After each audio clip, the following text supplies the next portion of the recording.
আল্লাহর ওলি এবার কদম কদম সামনের দিকে চলে যায়। প্রত্যেকটা কবরবাসীর সামনে দাঁড়ায় বলে, কি ব্যাপার, তোমরা এখানে দাঁড়ায় কিসের জন্য অপেক্ষা করো, একটু বলো। কবরবাসীরা বলে, হুজুর, কবরের জগৎটা এত বড় কঠিন জগৎ, যেখানে আমাদের নেকের বড় প্রয়োজন। আজকে একজন আল্লাহর মহাব্বতের বান্দা আমাদের কথা স্মরণ করিয়া সমস্ত কবরবাসীদের জন্য একটু ইসালে সওয়াব করে দিয়া গেল। প্রতিটা সওয়াবের অংশ বিশেষ আবার আমাদের সম্মুখে বন্টন করার জন্য একজন ব্যক্তিকে দায়িত্ব দেওয়া হলো, তিনি সেই বন্টনকৃত প্রতিটা বিষয় আমাদের সম্মুখে দিবে, আমরা সেটা নিয়ে চলে যাব। অল্প অল্প করে যদি এই সওয়াবগুলো কবরবাসীদের জন্য মানুষ দেয়, এটাই আমরা পেয়ে যাই। এর রাজনগর এলাকার আল্লাহর বান্দাদের দলেরা, এই জন্য দুনিয়াতে যতদিন পর্যন্ত থাকবো কবরওয়ালারা বড় অসহায়, একদিন আমরাও কিন্তু কবরে যাব। এই জন্য কবরওয়ালাদের পাশে দাঁড়াইয়া যদি পারো সূরা ইখলাস একবার পাঠ করবা, দুইবার পাঠ করবা, তিনবার পাঠ করবা, আমার মালিকের দরবারে দোয়া করে দিয়া যাইবা, আল্লাহ গো,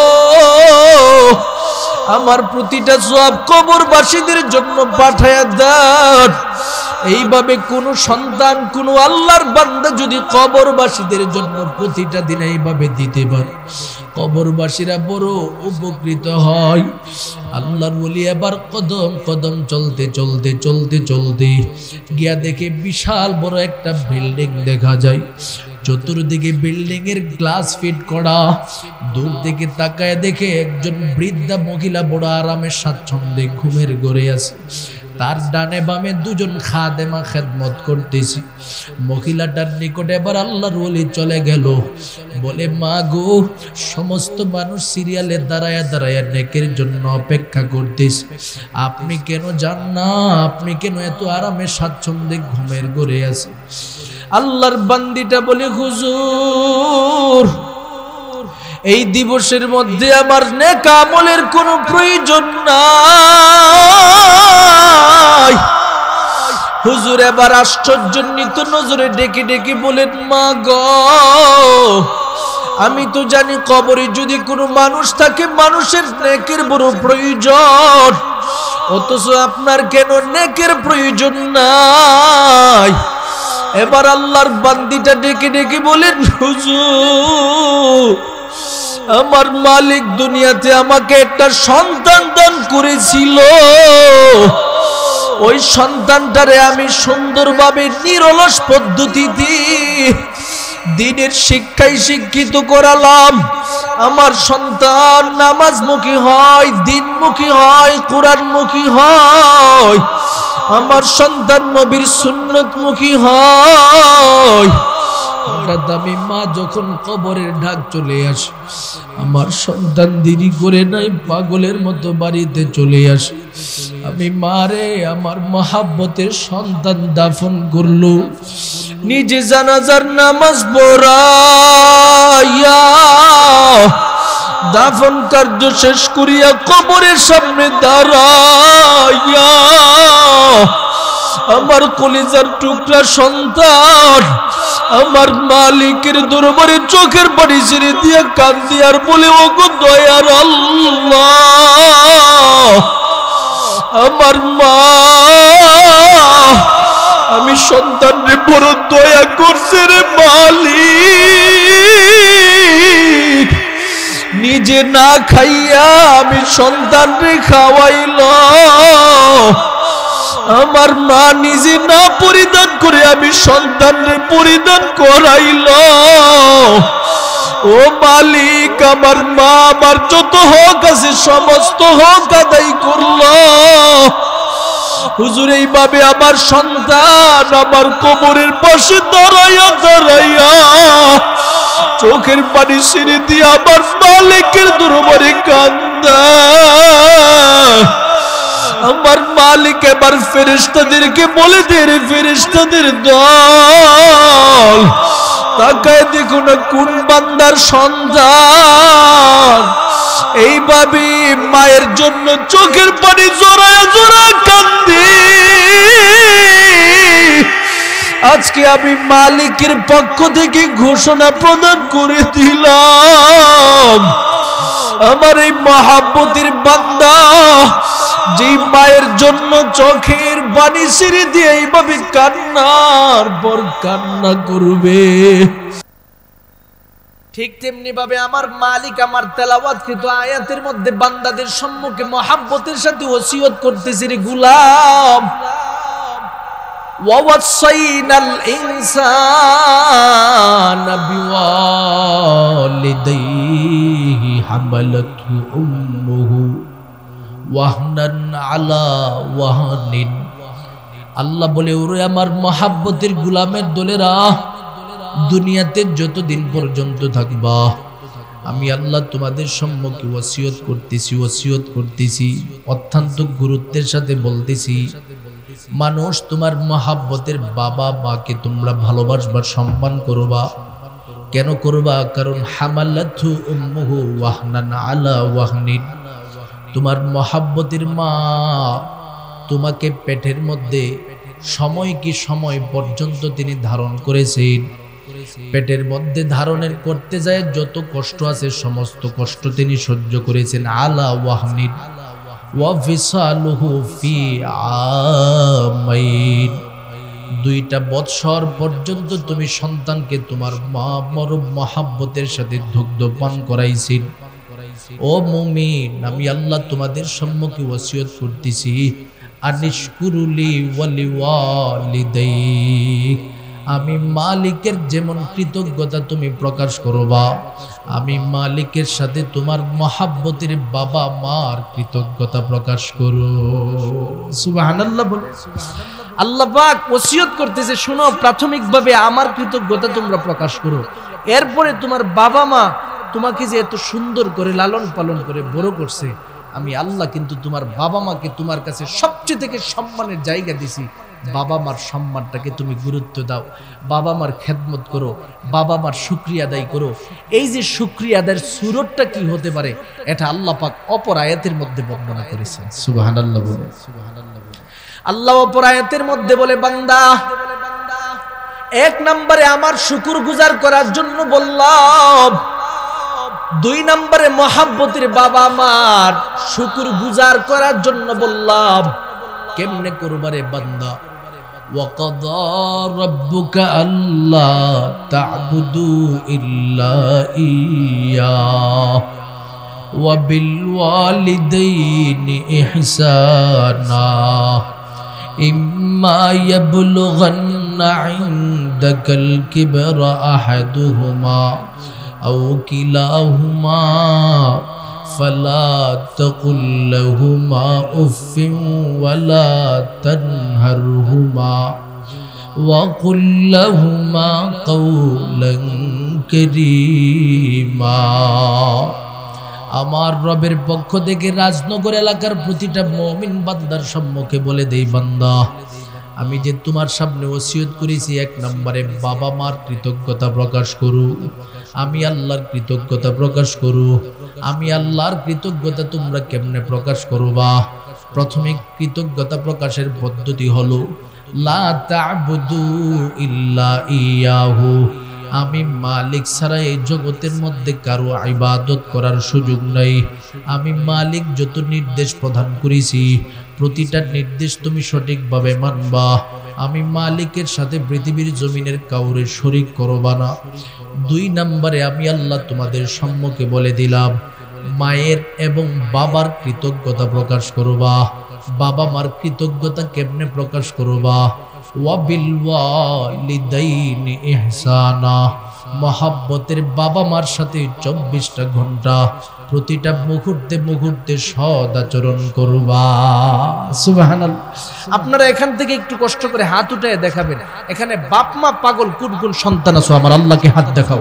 লিল্লাহি তাকবীর, লিল্লাহি তাকবীর। আল্লাহ আমাদের সবাইকে কবুল করুক, সকলে বলুন আমিন। তার মানে আমরা সবাই বাবা মা পাগল সন্তান, আসেনি এখানে? সবাই বাবা মার জন্য ভালোবাসা আছে সবার দিলে। তাহলে মনোযোগের সাথে আজকে কথাগুলি শুনে যাবেন। আশা করা যায় বাবা মার যে পাগলামিটা দিলের ভিতরে আছে, এর চেয়ে থেকে আরো আমার মালিক ভালোবাসা ঢুকাইয়ে দিবে। সুবহানাল্লাহ বলেন। এজন্য আগ্রহের সাথে শ্রবণ করার সুযোগ আছে ইনশাআল্লাহ।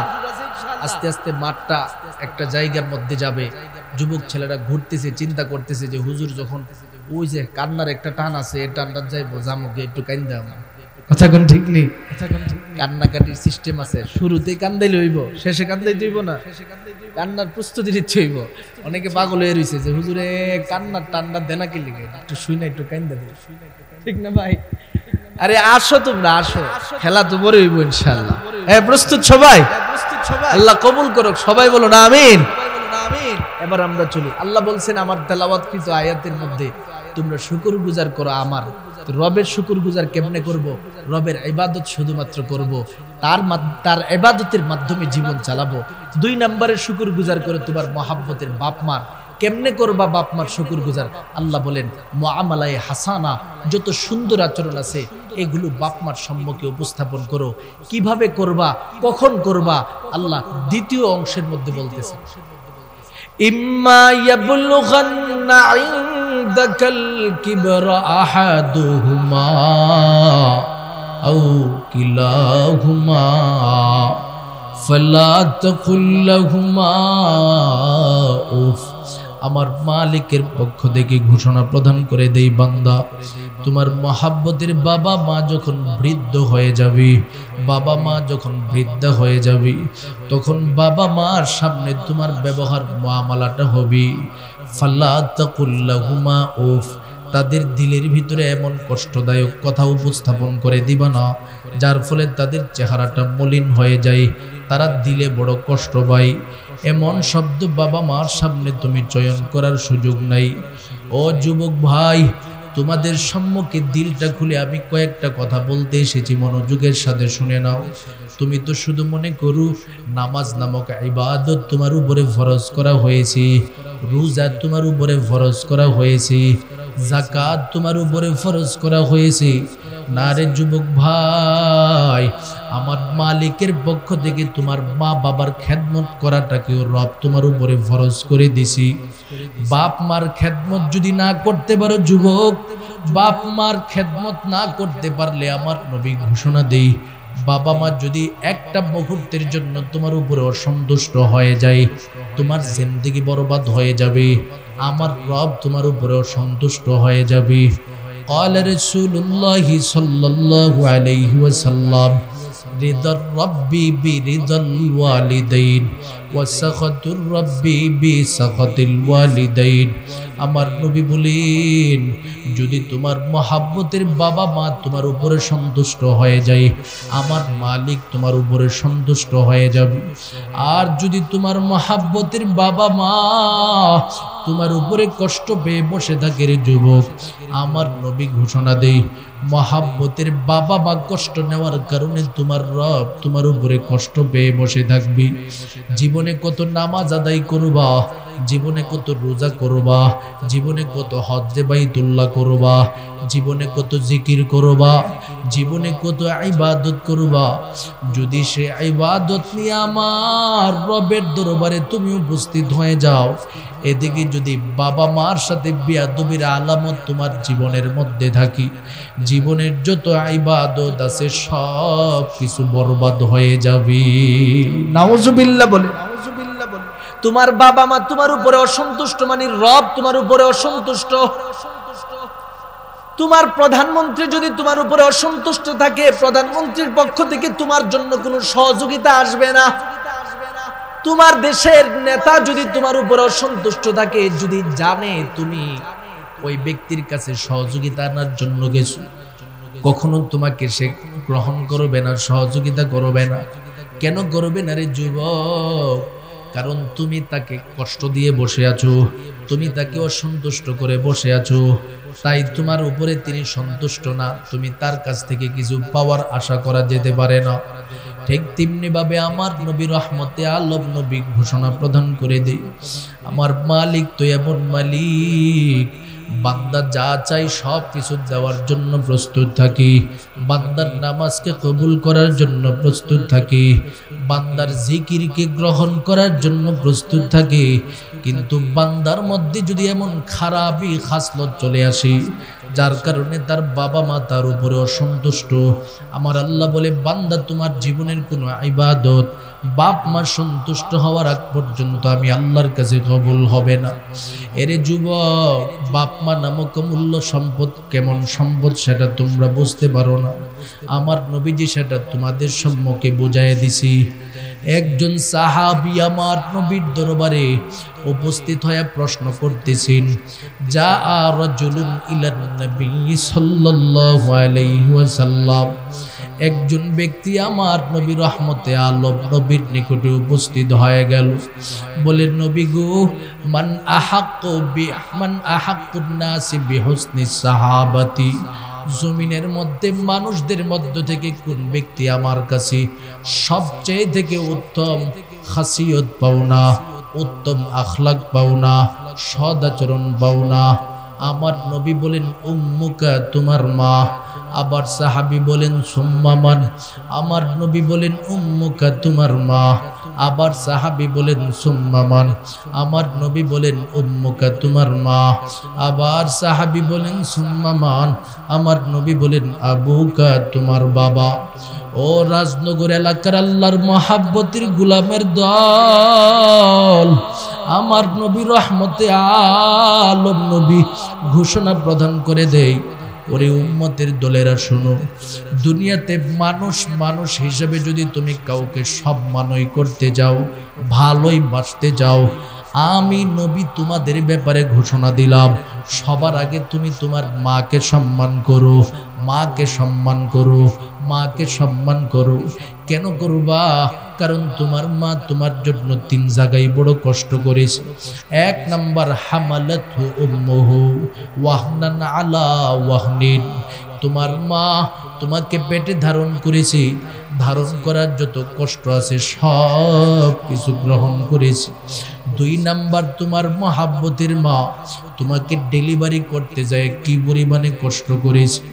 একজন মা যখন সন্তান প্রসব করার প্রস্তুতি নিয়ে নেয়, ঠিক এই মুহূর্তের মধ্যে পেটের ভিতরে সন্তান যখন একের পর এক একটা লাথি মারতে থাকে, মা জুড়ে জুড়ে চিৎকার মারিয়া সন্তানের বাবার কাছে বলতে থাকে, ও সন্তানের বাবা,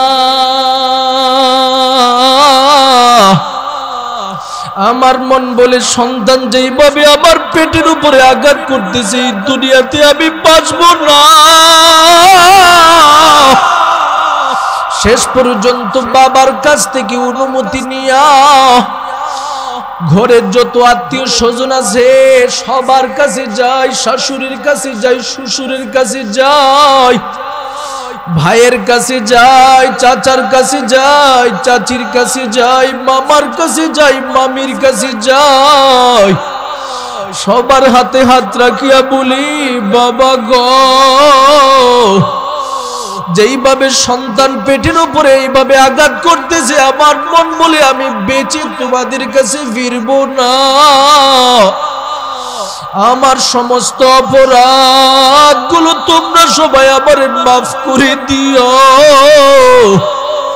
স্বামীর হাতের মধ্যে ধরে বলে, স্বামী গো, জীবনে কত অপরাধ করলাম, আপনি যদি আমার উপরে একটু কষ্ট নিয়ে বসে থাকেন, আমার যাওয়ার মতো কোনো পথ নাই। শেষ পর্যন্ত স্বামীও কান্দে, বিবিও কান্দে, দুজন মিলে একজন অপরজনের কাছ থেকে বিদায় নেয়। এবার সন্তান যখন প্রসব করবে, এক একটা লাথি আমরা মায়ের পেটে মারতাম, যার ফলে মা সহ্য না করতে পারিয়ে একটা জোরে চিৎকার মারত। শেষ পর্যন্ত দুনিয়ার জমিনে আমাদের আগমন ঘটলো। এবার খলিফাতুল মুসলিমিন বলে, আরে ওয়াইস ইবনে আমির রহমতে আলম নবী তোমার ব্যাপারে আমার সম্মুখে সুসংবাদ দিয়ে গেছে। তোমাকে আল্লাহ পাক মুস্তাজাবুদ দাওয়া বানাইছি, নবী মোহাব্বত করে জুব্বা মোবারক দিয়া গেল। এত বড় যোগ্যতা তোমার মধ্যে কিভাবে আগমন করলো একটু বলো। ওয়াইস ইবনে আমের এবার বলেন, ও খলিফাতুল মুসলিমিন, আমি একদিন আমার নবী রহমতে আলমের নিকটে চিঠি প্রেরণ করেছিলাম।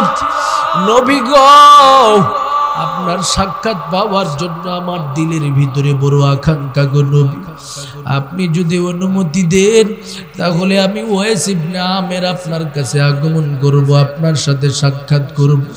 তবে নবী গো, আমার বাড়িতে আমার মহাব্বতের বৃদ্ধা মাটা অসুস্থ, আমি যদি চলে যাই তাকে খেদমত করার মতো আশেপাশে কেউ থাকবে না। আমার নবীজির চিঠির অপর প্রান্তে জবাবে লিপিবদ্ধ করে দিয়েছিল, এর ওয়াইস ইবনে আমের, এই মুহূর্তে আমি নবীর সাথে সাক্ষাতের চেয়ে থেকে তোমার জন্য গুরুত্বপূর্ণ তোমার মহাব্বতের মায়ের খেদমত করা। ও খলিফাতুল মুসলিমিন, সেদিন থেকে আমার মহাব্বতের মায়ের খেদমত আমি শুরু করে দিলাম। ও খলিফাতুল মুসলিমিন, এছাড়া আমার মধ্যে আর কোনো যোগ্যতা নাই। খলিফাতুল মুসলিমিন এবার তাকে বুকের মধ্যে জড়াইয়া ধরিয়া ডেকে ডেকে বলেন, রে ওয়াইস ইবনে আমির, দুনিয়ার জমিনে একটা সন্তান মায়ের খেদমত করতে পারলে এত বড় মাকবুল হয়ে যায়। আজকে তোমার ঘটনার মাধ্যমে আমি স্পষ্ট হয়ে গেলাম। আজ থেকে আমি ঘোষণা দিলাম, দুনিয়াতে কোনো সন্তান যদি তার মহাব্বতে বাবা মায়ের খেদমত আন্তরিকভাবে করতে পারি, আল্লাহ পাক নিজে তোমার মতো ওয়াইস ইবনে আমেরের মতো বান্দা হিসাবে তাকে কবুল করে নিবি। সুবহানাল্লাহ। মহাব্বতের সাথে জবানটা খুলে বলুন আল্লাহু আকবার। আমার যুবক ভাই, মালিকের কাছে যদি তুমি নিজেকে মাকবুল বানাতে চাও, গ্রহণযোগ্য বানাতে চাও, আমার মালিকের সামনে তুমি এমন একটা মুআমালার সম্মুখীন হও, বাপ মাকে তুমি এত সম্মানের জায়গায় রাখো, আমার মালিক আরশ থেকে তোমার প্রতিটা কাজ কবুল করে নেবে। সুবহানাল্লাহ। কিন্তু বর্তমানের হালাত, যুবক ভাইরা বাপ মার সামনে যায়, চেহারা মলিন করে কথা বলে, বন্ধু বান্ধবদের মায়ের সাথে কথা বলে, নিজের শ্বশুর শাশুড়ির সাথে কথা বলে, জীবনে কখনো তাদের দিকে মলিন নজরে তাকাই নাই, কিন্তু বাপ মার দিকে সে মলিন চেহারা নিয়ে তাকায়। আমার নবী বলেন, তুমি জানো না, তোমার মহাব্বতের বাবা মার মহাব্বতের মায়ের চেহারার দিকে, বাবার চেহারার দিকে যদি তুমি হাসি মুখে তাকাও, বাংলাদেশে বসেও তুমি হজ্জে বাইতুল্লাহ করার সওয়াব তোমার আমল নামায় চলে আসবে। তুমি বাংলাদেশে বসে হজ্জে বাইতুল্লাহর সওয়াব পাইবে, অথচ বুঝি না বাপ মার গুরুত্ব যুবক সন্তান দিতে পারে না। দেখেন না, আল্লাহ বলেন ওয়াসাইনাল ইনসান, মানুষদেরকে আমি ওসিয়ত করতেছি, গুরুত্ব দিতেছি। কেন গুরুত্ব দিতেছি রে মানুষ? তোমার বাপ মা তোমার কাছে বড় গুরুত্বপূর্ণ। বাপ মাকে যত বেশি তুমি সম্মান করবা, তত তোমার মর্যাদা আল্লাহ পাক বাড়াইয়া দিবে। সুবহানাল্লাহ। আর যদি বাপ মা তোমার উপরে কষ্ট পেয়ে বসে থাকে রে যুবক, অবস্থা কি হবে রে মুহাব্বতের গোলাম? আমার নবী রহমতে আলম নবী ঘোষণা প্রদান করে দেই, দুনিয়াতে কোন সন্তান যদি তার বাবা মাকে কষ্ট দেয়, বাবা মার দিলে কষ্ট নিয়ে বসায় রাখি, মহাব্বতের বাবা মার দিল থেকে যদি বিন্দু পরিমাণে একটা ভুলেও বদদুয়া চলে আসে, যেইভাবে দুয়াটা আমার আল্লাহ কবুল করে নেই, সেইভাবে বদদুয়াটাও কবুল করে নেই। এর যুবক, ওই দিনও হাদিসের কিতাবের মধ্যে পড়লাম, আমার নবীজি বর্ণনা করেন, বনি ইসরাইলের একজন মহাব্বতের যুবক সন্তান ছিল, যার নাম ছিল জুরাইজ। এই ইতিহাসটা পৃথিবীর জমিনের সমস্ত আলেম সমাজ জানে, যেহেতু হাদিসের কিতাবের মধ্যে ঘটনাটা উপস্থাপন করা হয়েছে। আমি শুধুমাত্র রাজনগরের যুবক ভাইদের সম্মুখে স্মরণ করায় দিয়া যেতে আসছি। জুরাইজ নামক আল্লাহর বান্দা বড় বুজুর্গ ছিলেন, বড় নেককার ছিলেন। তার প্রতিটা মুহূর্ত আমার মালিকের জন্য কাটাই, প্রতিটা মুহূর্ত ইবাদতের মাধ্যমে কাটাই, জিকির আজকার নিয়ে কাটাই, প্রতিটা মুহূর্ত সেজদার মাধ্যমে কাটাই। একদিনের ঘটনার দিকে তাকালে দেখা যায় জুরাইজ যে ইবাদত খানার মধ্যে অবস্থান করতেছিলেন, সে ইবাদত খানার দরওয়াজার সম্মুখে দাঁড়ায়া দাঁড়ায়া মহাব্বতের মা ডাকতেছে, রে জুরাইজ, এই মুহূর্তে তোমাকে আমার বড় প্রয়োজন, চলে আসো। মা ডাকতেছে, জুরাইজ এবার নামাজের মধ্যে দাঁড়ানো। কি করবে? মায়ের ডাকে সাড়া দিবে নাকি নামাজ পড়তে থাকবে? জুরাইজ তো তেমন কোনো আলেম ছিলেন না, যার কারণে মাসলাও জানে না, সাধারণ শুধু ইবাদতের মধ্যে মগ্ন। এরে মুমিন, এখান থেকে একটা বিষয় ভালো করে বুঝতে হবে, যে কোনো বিষয়ের ইলম জানা প্রতিটা মানুষের জন্য বড় জরুরি। আপনি যদি নামাজ পড়েন, নামাজের ইলম জানা জরুরি। তাহাজ্জুদ পড়েন, তাহাজ্জুদের ইলম জানা জরুরি। আপনি যদি জিকির করেন, জিকিরের ইলম জানা জরুরি। আপনি যদি হজ করেন, হজের ইলম জানা জরুরি। আপনি যদি উমরা করেন, উমরার ইলম জানা পরিপূর্ণভাবে আপনার জন্য জরুরি করা হয়েছে। এভাবে প্রতিটা ইলম জেনে জেনে যদি আপনার জীবনটাকে ইবাদতের মাধ্যমে সাজাতে পারেন, আমার নবী রহমতে আলম নবী ঘোষণা প্রদান করে দেই, প্রতিটা ইবাদত সহজভাবে মালিকের কাছে কবুল হয়। জুরাইজ নামক সেই যুবক সন্তান ইলম না জানা থাকার কারণে তাহাজ্জুদের সময় দেয়, কিন্তু মায়ের আওয়াজটাকে গুরুত্ব দিতে পারে না। রাকাতের মধ্যে দাঁড়ায়া আল্লাহু আকবার বলে হাত বেঁধে বেঁধে নামাজ পড়তেছি। জুরাইজ আবার চিন্তা করতেছে, সলাতি ওয়া উম্মি, সলাতি ওয়া উম্মি, আমার নামাজ আমার মা, আমার নামাজ আমার মা। নামাজের মধ্যে থাকে চিন্তা করতেছে। শেষ পর্যন্ত ইউরাজ্জিহুস সালাত, তিনি তার নামাজটাকেই প্রাধান্য দেয়, মাকে প্রাধান্য দেয় না। আবার মহাব্বতের মা তাকে ডাকতেছে, সন্তান আবার নামাজ হালাতেই বলতেছে, সলাতি ওয়া উম্মি, আমার নামাজ আমার মা। কাকে প্রাধান্য দিব? ইউরাজ্জিহুস সালাত, সেখানেও তিনি তার নামাজকে প্রাধান্য দেয়। আবার তৃতীয়বার মহাব্বতের মা ডাক দে, এরে জুরাইজ চলে আসো, বড় জরুরত পড়েছে। জুরাইজ তখনও বলে, সলাতি ওয়া উম্মি, আমার নামাজ আমার মা, কাকে আমি প্রাধান্য দিব? শেষ পর্যন্ত মহাব্বতের মাকে প্রাধান্য দিতে পারে নাই, নামাজকে প্রাধান্য দিয়েছে। নফল নামাজকে প্রাধান্য দেওয়ার ফলে মা এবার দিল থেকে একটা বদদুয়া দেয়া দেয়, এরে জুরাইজ, তুমি যেহেতু আমি মায়ের কোনো কথার গুরুত্ব দাও নাই, আল্লাহ যেন তোমাকে একজন পতিতা নারীকে না দেখায় মৃত্যু না দেই। এই যে বদদুয়াটা দিয়া দিল, এরে মুমিন, এই বদদুয়াটার সাথে সাথে আমার মালিকের কাছে কবুল হয়ে গেছে। নাউজুবিল্লাহ বলো মুসলমান। বাপ মার কাছ থেকে বদদুয়া নেওয়া যাবে?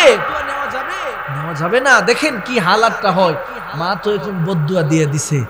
নবীজি বলেন, এবার জুরাইজের হালাত হলো, জুরাইজ যেহেতু এলাকার সব মানুষ বড় পছন্দ করে, বড় ভালোবাসে, জুরাইজের কাছে মানুষ দোয়া নিতে আসে, তেল পরা নিতে আসে, এরপরে পানি পরা নেওয়ার জন্য আসে, সন্তানগুলোকে নিয়ে আসে মাথায় হাত বুলায় দেওয়ার জন্য।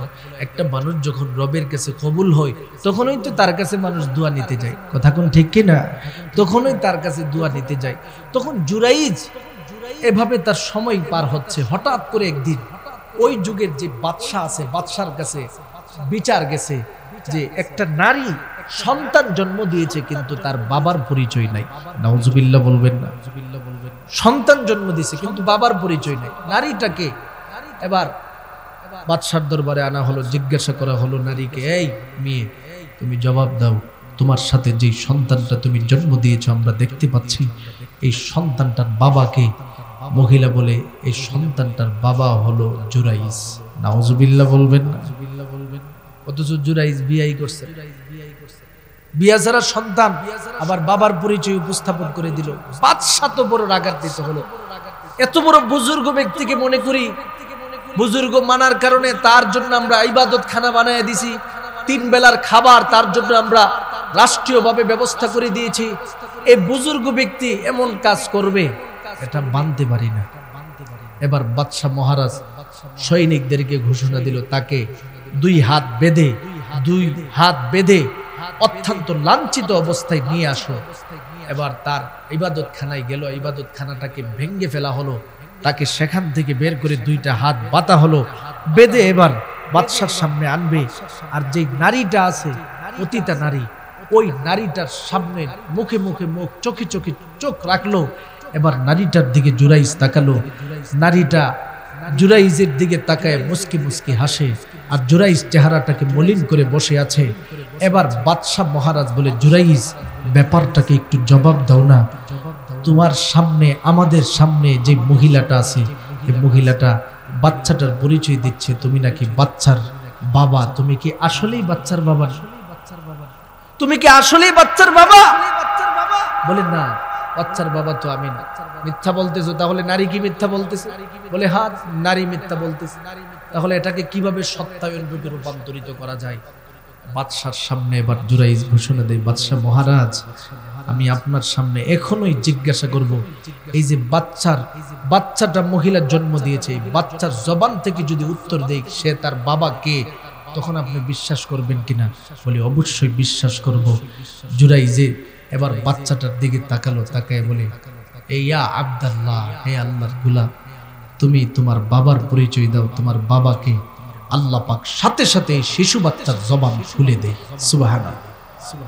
নবীজি বলেন, পৃথিবীতে শিশু বাচ্চাদের জবান খোলা হয়েছিল হযরত ইউসুফ আলাইহিস সালাতু ওয়াস সালামের সময়।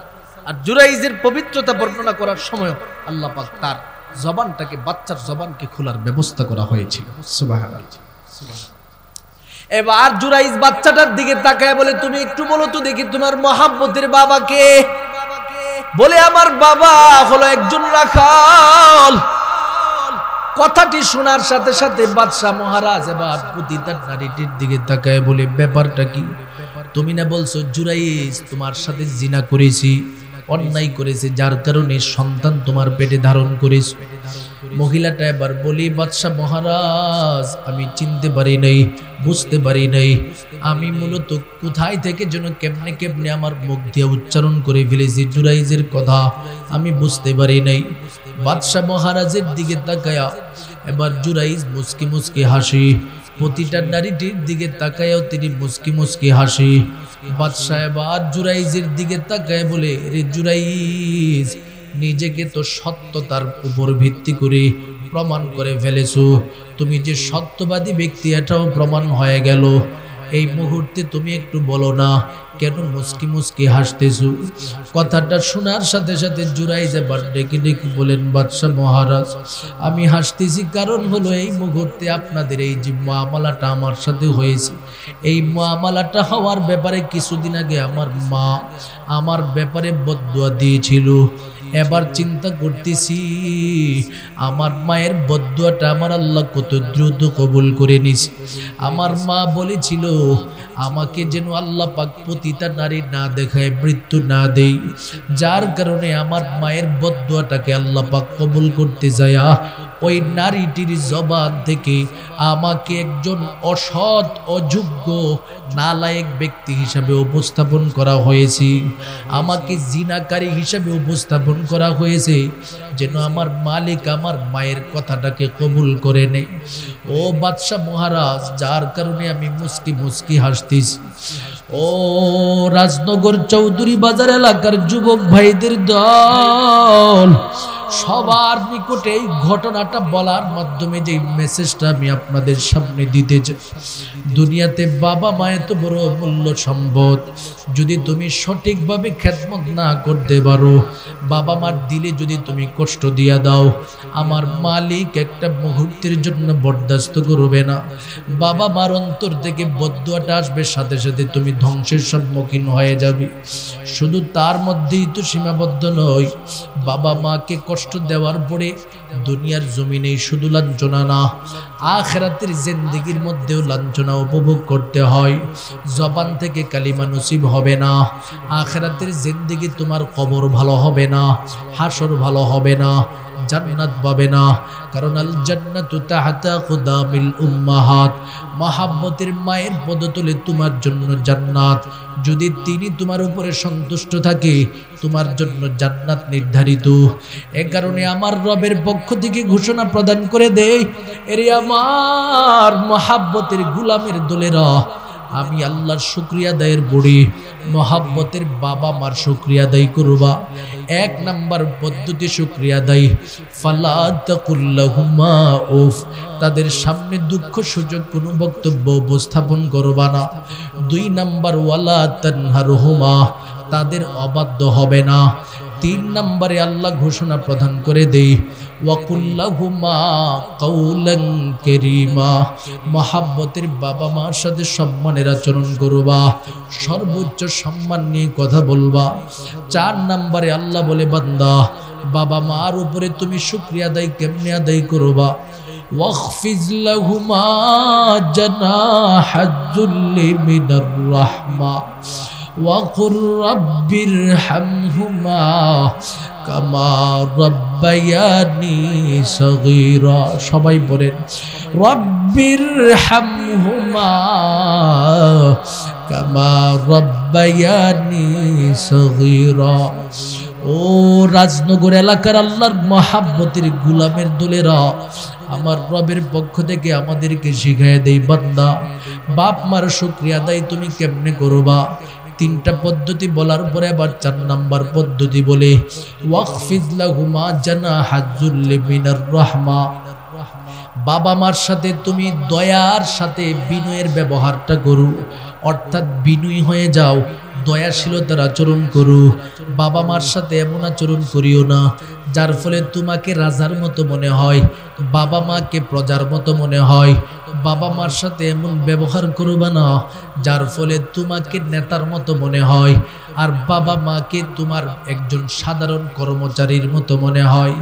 এইভাবে চলা যাবে না, বরং নিজেকে সর্বহালাতে বিলীন করি বাপ মার সম্মুখে বিনয়ের ব্যবহার করবা, দয়াশীলতার ব্যবহার করবা। শুধু তার মধ্যেই সীমাবদ্ধ নয়, 5 নম্বরে তাদের শুকরিয়া আদায় করবা, ওয়াকুর রাব্বির হামহুমা কামা রাব্বায়ানি সগীরা, মহাব্বতের বাবা মা যতদিন পর্যন্ত থাকবে তাদের জন্য দোয়া করবা। বাবা মা যখন দুনিয়া থেকে বিদায় হয়ে যাবে তখনও তাদের জন্য দোয়া করবা। এরে মুমিন, আমার নবী ঘোষণা প্রদান করে দেই, একটা সন্তানের জন্য বাবা মার দোয়া যেমন কবুল, ঠিক তেমনি ভাবে সন্তানও যদি বাবা মার জন্য দোয়া করে এটাও আমার মালিকের দরবারে কবুল। সুবহানাল্লাহ। সন্তান বাবা মার কাছে যেই দোয়া বাবা মার জন্য রবের কাছে যেই দোয়া করবে এটাও কবুল হয়ে যাবে, বাবা মা সন্তানের জন্য যেই দোয়া করবে এটাও কবুল। উভয় জনের জন্য আল্লাহ পাক রাস্তা খোলা রেখেছেন। তাই বলেন তো দেখি, সন্তান হিসাবে মহাব্বতের বাবা মার জন্য দোয়া করার প্রয়োজন আছে না নাই? এই মজলিসে যেই সমস্ত সন্তানের আসছে, এলাকায় আরো যুবক আছে না নাই? সবাই কথা কই না, আছে না নাই? তাদের বাপ মা আছে না নাই? তো মহাব্বতের বাবা মার জন্য দোয়া করার আজকে আপনারা যারা ময়দানে আসছেন তারা যতটুকু দোয়া করতে পারবেন, তারা যতটুকু বাপ মার ব্যাপারে নসিহত শ্রবণ করেছেন, যারা আসতে পারে নাই তারা কি সেই কথাগুলি শ্রবণ করতে পেরেছে? তার মানে আপনাদের মতো কল্যাণময় বান্দা কেউ হতে পারে না আজকে, কথা কোন ঠিক কিনা?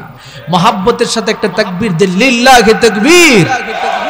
এই আওয়াজ দিলে কি রাজনগরের মধ্যে গরম করে যাবে? বলেন লিল্লাহি তাকবীর, আরো জোরে লিল্লাহি তাকবীর। এই যে দেখছেন,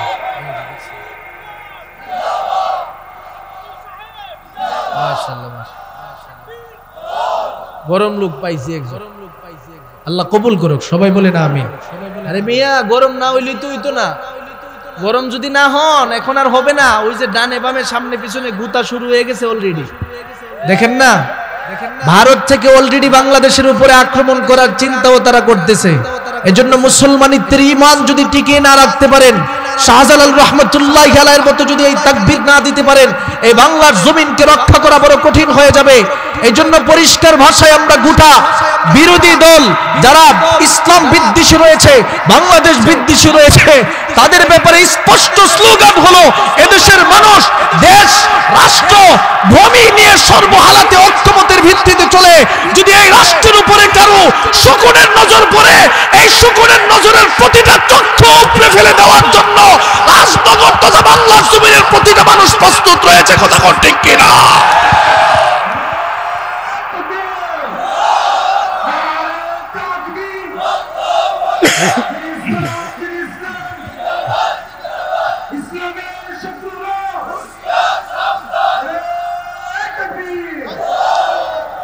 বাংলাদেশ নিয়ে মোটামুটি ষড়যন্ত্র চলতেছে। আজকে আমাদের বাংলাদেশ অন্তর্বর্তীকালীন যে সরকারের প্রধান রয়েছেন, বাংলাদেশের সমস্ত রাজনৈতিক দলদেরকে নিয়ে বসছেন। ওনার পক্ষ থেকে যে সুন্দর বক্তব্যটা এসেছে, বক্তব্যটা শুনে বড় ভালো লাগছে। তিনি বলেন, ছাত্ররা দেশের মধ্যে স্বৈরাচার মুক্ত করার জন্য যখন মাঠে নেমেছিল, তখন তাদের জীবন দিতে দিতে একের পর এক সামনে যায়, জীবন দেয়, সামনে যায়। একজন পুলিশকে স্বরাষ্ট্রমন্ত্রী বলে, ব্যাপারটা কি মানুষ, এরা সামনে আসে কেন, তোমরা গুলি করো না। এবার পুলিশ স্বরাষ্ট্রমন্ত্রীর কাছে জবাবে বলে, মন্ত্রী মহোদয়, কেমনে আমরা গুলি করে তাদেরকে ফালাবো? আমরা তো তাকায় তাকায় দেখি, একটারে গুলি করি, একটাই পরে, আবার বাকিগুলো যেটা পুড়ে গেছে এটা পুড়েই থাকে, বাকিগুলি সামনে আসতে থাকে, সামনে আসতে থাকে। একটারে গুলি করি 2 জন আসে, 2টারে গুলি করি 3 জন আসে, 3টাকে গুলি করি 4 জন আসে। এবার আমাদের অন্তর্বর্তীকালীন যিনি সরকার প্রধান আছে, তিনি বলেন, রাষ্ট্র এবং ভূমির ব্যাপারে যদি কারো কাছ থেকে কোনো আক্রমণ আসে, তাহলে একটার বদলা 4 জন নয়, একটার বদলা 40 জন নিজের জীবন দিতে প্রস্তুত হবে। কথা কোন ঠিক কিনা? তার মানে আমরা অন্তর্বর্তীকালীন সরকারের প্রধানের সাথে অন্তত পক্ষে মুনাফিকরা যদি অক্ষমত না হতে পারে, আমরা মুসলমানেরা অক্ষমত। কথা কোন ঠিক কিনা? আমরা এই রাষ্ট্রকে হেফাজতের জন্য সর্বোচ্চ চেষ্টা করে থাকি। এই দেশ নিয়ে ষড়যন্ত্র করার একটা অংশই পাকিস্তানের মুসলমান ভাইদের কাছ থেকে আমাদেরকে দূরে সরানো। কথা কোন ঠিক নেই? আজকে যখন বিগত সরকার ছিল, সেই সরকারের সময় পাকিস্তানের মুসলমানেরা আমার কলিজার টুকরা ভাই তারা, কারণ তাদের সাথে আমাদের ইমানের সম্পর্ক আছে। আর ইমানের সম্পর্ক যাদের সাথে আছে, তাদের প্রতি এমনিতে দিলের ভিতরে ভালোবাসা জাগ্রত হয়। কথা কোন ঠিক কিনা? এই লোকদের সাথে, এই দেশটার সাথে কোনো প্রকারের সম্পর্ক তারা রাখে নাই। জাহাজগত সম্পর্ক হোক, উন্নয়নগত সম্পর্ক হোক, সমস্ত সম্পর্ক বাদ দিয়ে দিছে। অথচ এখন আমরা বাংলাদেশের মানুষ চিনি নিয়ে একটু বিপদে পড়ছিলাম, সাথে সাথে এরা হাজার হাজার টন চিনি পাকিস্তান থেকে। হিন্দু এবং মুসলমানদের মধ্যে দাঙ্গা লাগায় দেশটাকে অস্থিতিশীল করা যায় কিনা, আমরা এটা করতে দিব না। কথা কোন ঠিক কিনা? পাশাপাশি আমরা সচেতনতা অবলম্বন করতে হবে। সচেতনতা কিসের ক্ষেত্রে? মিডিয়ার ক্ষেত্রে আমরা সচেতন হতে হবে। এদেশের মধ্যে সবচেয়ে থেকে বড় ধরনের বাংলাদেশের শত্রু হিসাবে যে মিডিয়া আছে, 2টা মিডিয়া আছে। একটার নাম হলো আপনার কালের, একটার নাম হলো প্রথম আলো, আর একটার নাম হলো ডেইলি স্টার। বলেন তো দেখি, একটার নাম কি? প্রথম আলো। আর একটার নাম হলো, এটা রাষ্ট্রের চাই থেকে তারা ইসলাম বিরোধী সবচেয়ে বেশি। আপনারা বলেন তো দেখি, এই যে গত ফেনীতে বন্যা হয়েছিল, আপনারা শুনছেন নি যে লক্ষ মানে হাজার হাজার টন চাল, ডাল, খাবার শুধুমাত্র মুসলমানদের একটা সংগঠন আস-সুন্নাহ ফাউন্ডেশন থেকে বন্টন করা হয়েছে। ঠিক নেই? বন্টন করা হয়েছে। মানে আপনার ভার্সিটি, স্কুল, কলেজ সব কিছু মিলাইয়া যারা কালেকশন করছে, টাকা পয়সা উঠাইছে, উঠায় তাদের জন্য যে খাবার দাবার নিয়ে গেছে, এর চেয়ে থেকে আরো 10 থেকে 20 গুণ বেশি পরিমাণে খরচ যেই সংগঠনটা করছে, তার নাম হলো আস-সুন্নাহ ফাউন্ডেশন। কথা কোন ঠিক কিনা?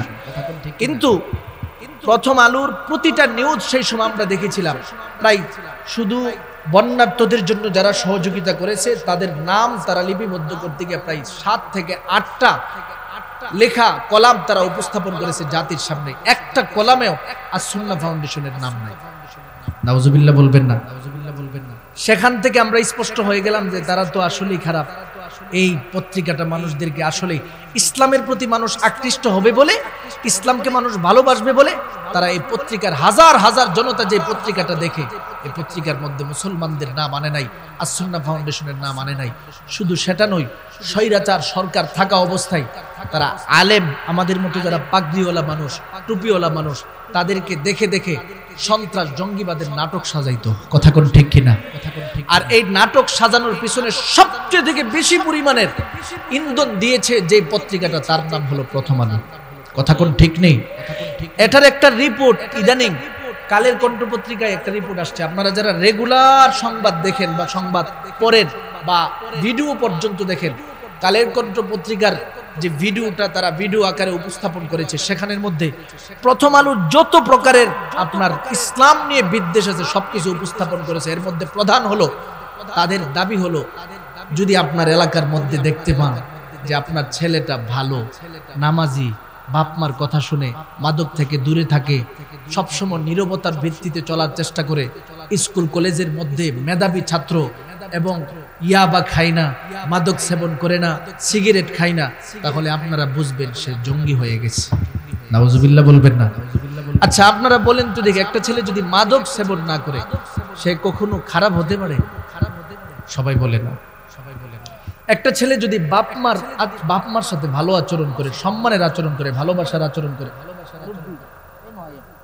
কাছে থাকলে একটু গরম গরম লাগে, হুম দিওন লাগে, তো আমরা ঠান্ডা লাগে না কাছে থাকলে। আল্লাহ কবুল করুক, সবাই বলে না আমিন। আচ্ছা মহাব্বতের বাপ মার সাথে একটা ছেলে ভালো আচরণ করবে, কখনো কষ্ট দিবে না, ধার্মিকতার ভিত্তিতে চলবে, এটা কি কখনো খারাপ ছেলেদের কাজ হতে পারে? কিন্তু তারা বলতেছে এটা জঙ্গিবাদের লক্ষণ। নাউজুবিল্লাহ বলবেন না? এইভাবে প্রতিটা মুহূর্তে মুহূর্তে আমার সুসন্তানগুলোকে ধ্বংস করে দেওয়ার জন্য এই দালাল মিডিয়াগুলো অপচেষ্টা চালিয়েছে। পরিষ্কার ভাষায় ঘোষণা প্রদান করছে আজকের রাজনগরের এই মজলিস থেকে, প্রথম আলোর নিষিদ্ধতার ব্যাপারে দেশের আলেম সমাজ একের পর এক এদেশের সরকারের কাছে ঘোষণা প্রদান করছে। আজকে আমরা ঘোষণা প্রদান করছি প্রথম আলোকে দেশের মধ্য থেকে নিষিদ্ধ করা হোক, নিষিদ্ধ করা হোক, নিষিদ্ধ করা হোক। কারা কারা একমত রয়েছেন আপনাদের হাতটুকু আমার আল্লাহকে হাত দেখায় দেন।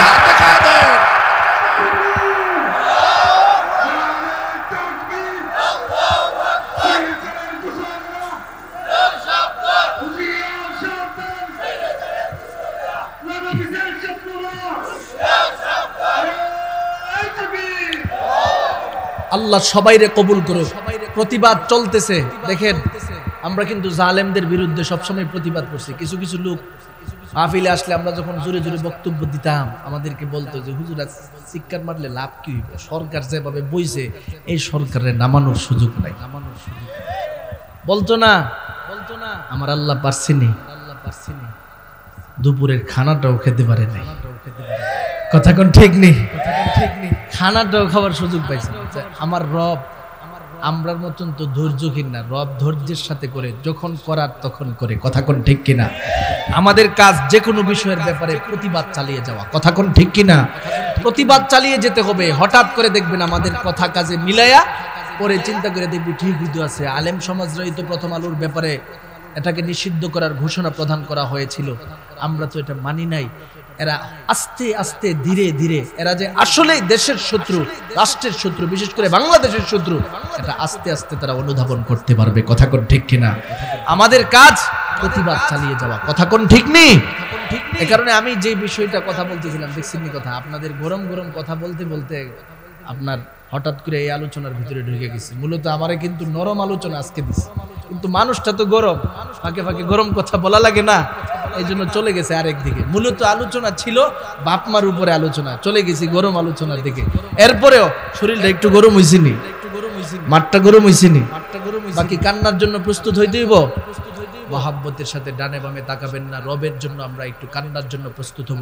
আমি যেই কথাটা বলতেছিলাম সেটা হলো, আমার আল্লাহ ঘোষণা প্রদান করেন, বান্দা দুনিয়াতে তোমার মহাব্বতের বাবা মার সাথে তুমি আচরণ করবা। আচরণের যে রাস্তাটা আছে সব বর্ণনা করতে যায় 5 নম্বরে আমি বলেছিলাম, আল্লাহ বলেন তোমার বাবা মার জন্য তুমি সন্তান দোয়া করো, দোয়া করলে এই দোয়াটা আমি আল্লাহ কবুল করি। কেমনে কবুল করে? আমার আল্লাহ নিজে বলেন, 3টা জিনিস যদি পৃথিবীতে কোনো বাপ মা রেখে দিয়ে যেতে পারে, দুনিয়াতে বাপ মা যতদিন থাকবে ততদিন তো সওয়াব পাবেই। বাবা মা কবরে চলে গেলেও আল্লাহ পাক তার সওয়াবের ভান্ডার প্রতিটা মুহূর্তে মুহূর্তে কবরে দান করে দিবেন। সুবহানাল্লাহ। এটা আমাদের সবার জন্য আল্লাহ পাক এই মেসেজটা দিয়েছে। ক্বালা রাসূলুল্লাহ সাল্লাল্লাহু আলাইহি ওয়াসাল্লাম, ইযা মাতা বনি আদম انقطع عنه عمله إلا من ثلاث: من صدقة جارية أو علم ينتفع به أو ولد صالح يدعو له أو كما قال عليه الصلاة والسلام. আমার নবী রহমতে আলম নবী ঘোষণা প্রদান করে দেই, ও দুনিয়ার মানুষ ভালো করে শুনে নাও, তুমি যখন কবরে চলে যাবে তোমার যত আমলের রাস্তা আছে সব রাস্তা বন্ধ হয়ে যাবে।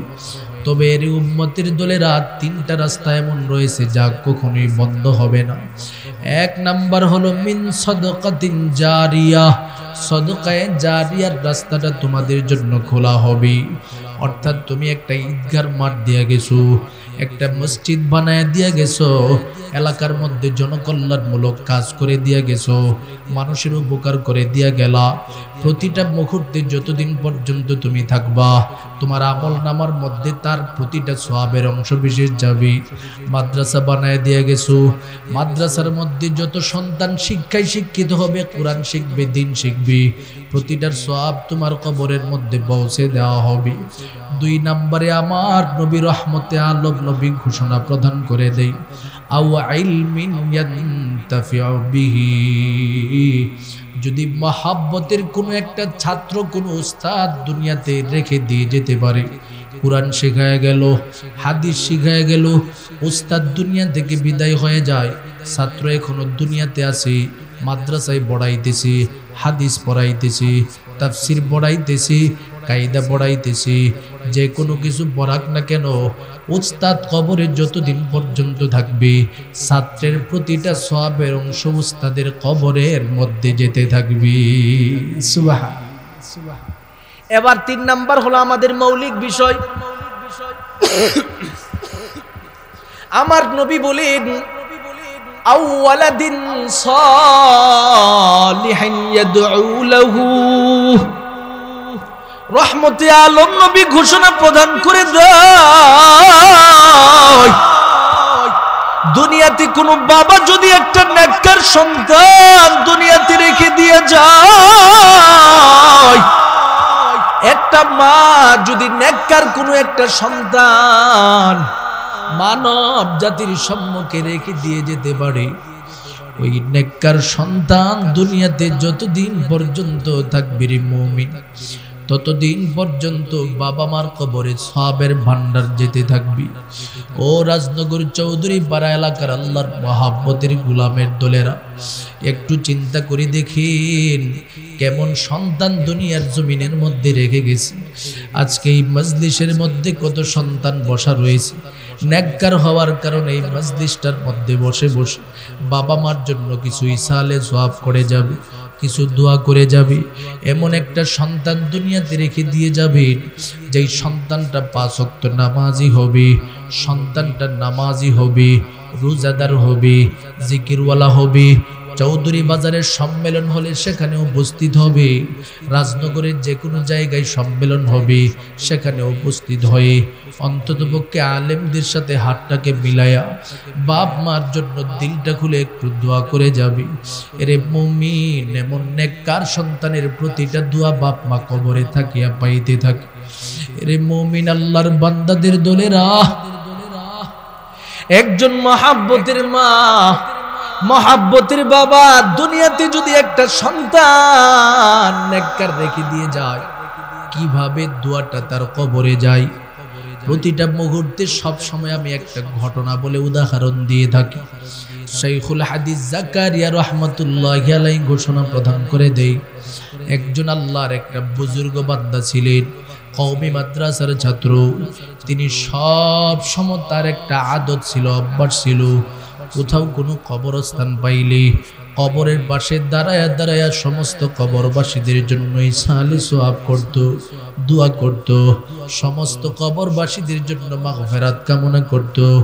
একদিন তিনি একটা কবরের পাশে দাঁড়ায়া গেল, সূরা ফাতিহা তেলাওয়াত করলেন, দুরূদ পড়লেন, ইস্তিগফার পড়লেন, সূরা ইখলাস 3 বার পাঠ করে আমার মালিকের দরবারে দোয়া করে বলে, আল্লাহ, এতক্ষণ যত সওয়াব আমি তালাশ করেছি প্রতিটা সওয়াব কবরবাসীদের জন্য, ইসাল হিসাবে করে দেয়া গেলাম। আল্লাহ আপনার দয়ায় প্রত্যেকটা কবরে আপনি ইসাল করে দেন, পৌঁছায় দেন। কথাটা বলি তিনি তার বাড়িতে চলে যায়। ইশারের নামাজ পড়ে তিনি ঘুমের ঘরে চলে গেল। বিছানার মধ্যে ঘুমের ঘরে চলে যাওয়ার পর স্বপ্নে যুগে তাকায় দেখি যেই কবরের পাশে দাঁড়ায়া দাঁড়ায়া তিনি ইসালে সওয়াব করেছিলেন, কবরের ভিতরে তিনি স্বপ্নে যুগে প্রবেশ করে ফেলল। আল্লাহর ওলি তাকায় তাকায় দেখে প্রতিটা কবরবাসী সিরিয়ালের মধ্যে দাঁড়ায়া দাঁড়ায়া কিসের জন্য যেন অপেক্ষার পর অপেক্ষার প্রহর গুনতেছে। আল্লাহর ওলি এবার কদম কদম সামনের দিকে চলে যায়। প্রত্যেকটা কবরবাসীর সামনে দাঁড়ায় বলে, কি ব্যাপার, তোমরা এখানে দাঁড়ায় কিসের জন্য অপেক্ষা করো, একটু বলো। কবরবাসীরা বলে, হুজুর কবরের জগৎটা এত বড় কঠিন জগৎ, যেখানে আমাদের নেকের বড় প্রয়োজন। আজকে একজন আল্লাহর মহাব্বতের বান্দা আমাদের কথা স্মরণ করিয়া সমস্ত কবরবাসীদের জন্য একটু ইসালে সওয়াব করে দিয়া গেল। প্রতিটা সওয়াবের অংশ বিশেষ আবার আমাদের সম্মুখে বন্টন করার জন্য একজন ব্যক্তিকে দায়িত্ব দেওয়া হলো, তিনি সেই বন্টনকৃত প্রতিটা বিষয় আমাদের সম্মুখে দিবে, আমরা সেটা নিয়ে চলে যাব। অল্প অল্প করে যদি এই সওয়াবগুলো কবরবাসীদের জন্য মানুষ দেয়, এটাই আমরা পেয়ে যাই। এর রাজনগর এলাকার আল্লাহর বান্দাদের দলেরা এই জন্য দুনিয়াতে যতদিন পর্যন্ত থাকবো, কবরওয়ালারা বড় অসহায়, একদিন আমরাও কিন্তু কবরে যাব। এই জন্য কবরওয়ালাদের পাশে দাঁড়াইয়া যদি পারো সূরা ইখলাস একবার পাঠ করবা, দুইবার পাঠ করবা, তিনবার পাঠ করবা, আমার মালিকের দরবারে দোয়া করে দিয়া যাইবা, আল্লাহ গো আমার প্রতিটা সওয়াব কবরবাসীদের জন্য পাঠায়া দেন। এইভাবে কোন সন্তান, কোন আল্লাহর বান্দা যদি কবরবাসীদের জন্য প্রতিটা দিন এইভাবে দিতে পারে, কবরবাসীরা বড় উপকৃত হয়। আল্লাহর ওলি এবার কদম কদম চলতে চলতে চলতে চলতে গিয়া দেখে বিশাল বড় একটা বিল্ডিং দেখা যায়। চতুর্দিকে বিল্ডিং এর গ্লাস ফিট করা। দূর থেকে তাকায় দেখে একজন বৃদ্ধা মহিলা বড় আরামে স্বাচ্ছন্দ্যে ঘুমের ঘরে আছে। তার ডানে বামে দুজন খাদেমা খেদমত করতেছে। মহিলাটার নিকটে এবার আল্লাহর ওলি চলে গেল, বলে, মা গো, সমস্ত মানুষ সিরিয়ালে দাঁড়ায়া দাঁড়ায়া নেকের জন্য অপেক্ষা করতেছে, আপনি কেন যান না? আপনি কেন এত আরামে স্বাচ্ছন্দ্যে ঘুমের ঘরে আছে? আল্লাহর বান্দিটা বলে, হুজুর এই দিবসের মধ্যে আমার নেক আমলের কোনো প্রয়োজন নাই। হুজুর এবার আশ্চর্যান্বিত নজরে ডেকে ডেকে বলেন, মা গো, আমি তো জানি কবরে যদি কোনো মানুষ থাকে মানুষের নেকের বড় প্রয়োজন, অথচ আপনার কেন নেকের প্রয়োজন নাই? এবার আল্লাহর বান্দিটা ডেকে ডেকে বলেন, হুজুর আমার মালিক দুনিয়াতে আমাকে একটা সন্তান দান করেছিল, ওই সন্তানটারে আমি সুন্দরভাবে নিরলস পদ্ধতিতে দ্বীনের শিক্ষায় শিক্ষিত করালাম। আমার সন্তান নামাজমুখী হয়, দ্বীনমুখী হয়, কোরআনমুখী হয়, আমার সন্তান নবীর সুন্নতমুখী হয়। হঠাৎ আমি মা যখন কবরের ডাক চলে আসে, আমার সন্তান দেরি করে নাই, পাগলের মতো বাড়িতে চলে আসে। আমি মারে আমার মহাব্বতের সন্তান দাফন করলো, নিজে জানাজার নামাজ পড়াইয়া দাফন কার্য শেষ করিয়া কবরের সামনে দাঁড়াইয়া আমার কলিজার টুকরা সন্তান আমার মালিকের দরবারে চোখের পানি ছেড়ে দিয়ে কাঁদি আর বলে, ওগো দয়ার আল্লাহ, আমার মা আমি সন্তানরে বড় দয়া করছে রে মালিক। নিজে না খাইয়া আমি সন্তানরে খাওয়াইল, আমার মা নিজে না পরিধান করে আমি সন্তানরে পরিধান করাইল। ও মালিক, আমার মা আমার যত হক আছে সমস্ত হক আদায় করলো। হুজুর, এইভাবে আমার সন্তান আমার কবরের পাশে দাঁড়াইয়া দাঁড়াইয়া চোখের পানি ছেড়ে দিয়ে আমার মালিকের দরবারে কান্দে।